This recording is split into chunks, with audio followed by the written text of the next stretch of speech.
স্বেচ্ছায় সুস্থ শরীরে রক্ত দেওয়া। একজন মানুষকে যদি আপনি রক্ত দেওয়ার কারণে তার জীবন বেঁচে যায়, সারা দুনিয়ার মানুষকে বাঁচানোর সওয়াব পাবেন। সূরা মাইদার 32 নম্বর আয়াত, মান আহইয়া ফাকান্নামা আহইয়ান নাসা জামিআ। কেউ যদি একজন নিরপরাধ মানুষের জীবন বাঁচায়, আল্লাহ তাআলা তার জন্য কোরআনে ঘোষণা করেন, কেউ যদি একটা মানুষের জীবন বাঁচায়, কেমন যেন সে সারা পৃথিবীর মানুষের জীবন বাঁচায়।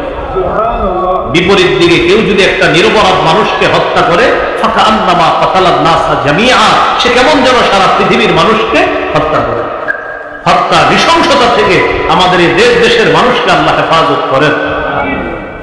10 নম্বর, সমাজ কল্যাণমূলক কাজ করা। এটা এলাকা মাশাআল্লাহ, এই যে সামাজিক যুব সমাজ যারা, এরা শুধু মাহফিলই করে না, এরা সমাজের অন্য অনেক কাজ করে, ভালো ভালো কাজ।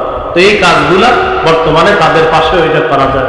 এটা সাংগঠনিক ভাবে হতে পারে, একাও হতে পারে। বলছিলাম বর্তমানে সাংগঠনিক ভাবে করা এটাই উত্তম।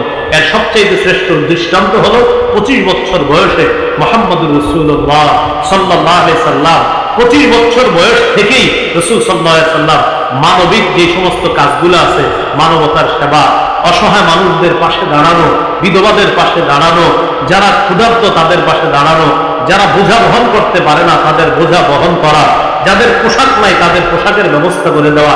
আমাদের নবী নবুয়তের প্রকাশ ঘটানোর আগে থেকেই এই সামাজিক কাজগুলা আল্লাহ রাসূল করতেন। সেই ধারাবাহিকতায় এখনো আমরা করছি, করব। যতদিন আমরা হায়াতে থাকবো মুসলমান, কখনো আমরা কারো অশান্তি কামনা করব না। আমরা সবার শান্তি কামনা করে আল্লাহকে বলবো, আল্লাহ আমাদের এই দেশটা যেন পরিপূর্ণ শান্তিতে চলে আসে, এই জন্য এই দেশে আপনি ইসলামী হুকুমত চালু করেন। আল্লাহ তাআলা আমাদের সকলের মনের নেক বাসনাগুলো যেন পূরণ করেন। সুবহানাল্লাহি ওয়া বিহামদিহি, সুবহানাকাল্লাহুম্মা ওয়া বিহামদিকা, আশহাদু আল্লা ইলাহা ইল্লা আনতা, আস্তাগফিরুকা ওয়া আতুবু ইলাইক। আমিন ওয়া আখিরু দাওয়ানা আলহামদুলিল্লাহি রাব্বিল আলামিন। ও মিম্বরের আমানত যাদের লাগবে গাড়ি থেকে সংগ্রহ করে নেবেন। সংকলন করা মিম্বরের আমানত, এটা আপনারা অনলাইন থেকে সংগ্রহ করতে পারেন, আর এখানে ওরা গাড়িতে নিয়ে এসেছে, এখান থেকেও সংগ্রহ করতে পারেন। প্রথম খণ্ড সন্তানের 64টি অধিকার, প্রথম খণ্ডটা নিজেও বলবেন, স্ত্রীকে হাদিয়া দিবেন।